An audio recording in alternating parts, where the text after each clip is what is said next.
नवीन को गस्त पूर्व जगतसिंहपुर बीजेडी को बड़ झटका।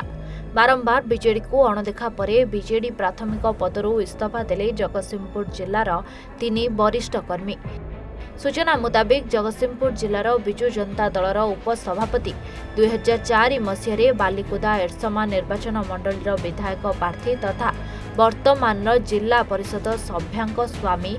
प्रदीप्त स्वाई, वरिष्ठ उपसभापति तथा पूर्वतन ब्लॉक चेयरमैन जगन्नाथ दास, पूर्वतन सांसद प्रतिनिधि जय कुमार महांती विधिवत भाव एक सहित बिजु जनता दलर प्राथमिक सदस्य पदरू इस्तीफा मान्यवर पूर्वतन मुख्यमंत्री नवीन पट्टनायक को पठाइछन्ति। अन्यपटे 3 प्रमुख कर्मी आज सांबादिक सम्मेलन जरिए तांको प्रति बिजु जनता दलर अवहेला और जिला नेतृत्व नेउथिबा नेतांकर प्रति अवहेला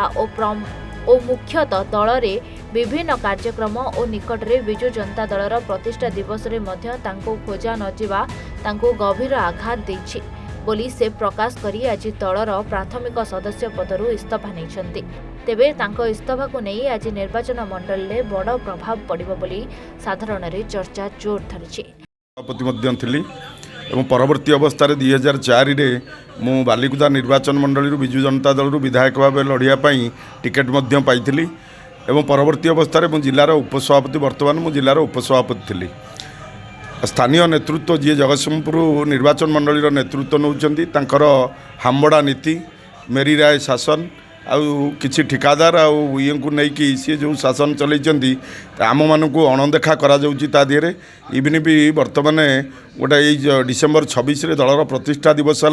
दल जो दिन प्रतिष्ठा है तांकर देखा नाला किंतु आमे केते जन हाथ गणती लोक दलर प्रतिष्ठा दिन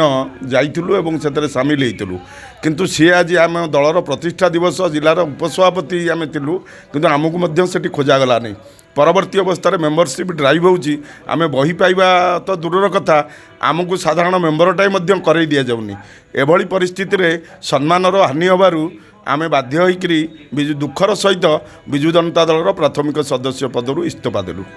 मो ना अजय कुमार महांती आमे नावगाँ पंचायतर मो अतीत ए दल जनता पार्टी जनता दल बिजु जनता दल जो 25टा होता फरेस्ट पार्क रे से दिन ए पदित बाबू थिले पदित बाबू सुरेश नंद जगतसिंहपुर एवं आम 2-4-5 जन भी फरेस्ट पार्क जाइलु से 25टा दिवस रे हाथ गणती किसी लोक थिले ता भितर आम 3-4 जन भी थिलु एवं बाध्य होइकरी ए दलरू दुखर सहित कहूँ रिजाइन देवार कारण प्राथमिक सभ्य पद रिजाइन देवार कारण आमको अणदेखा कराऊँ आज बिजु जनता दल मेम्बरशिप होची आमको कहीं पचार ना आमको मेम्बरटे भी करागलानी तेणु बाध्य होइकरी दलरू रिजाइन करी एभली अपमानित सह्य नकरी एवं ये दलरू आमे प्राथमिक पदरू आमे रिजाइन दौचु एवं आमे चिंता करिचु एवं काली जो तुम्बेश्वर पाखरे बिजु जनता दलर 500-600 लोक एकाठी बसते से डिसाइड नेले जे तुम दलरू रिजाइन कर दियो एवं आमे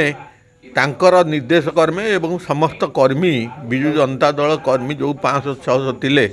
सेमानक परामर्श रे आमे आज resign दउछु। Jagatsinghpur जिल्लारो Alok Kumar report A1 Odisha.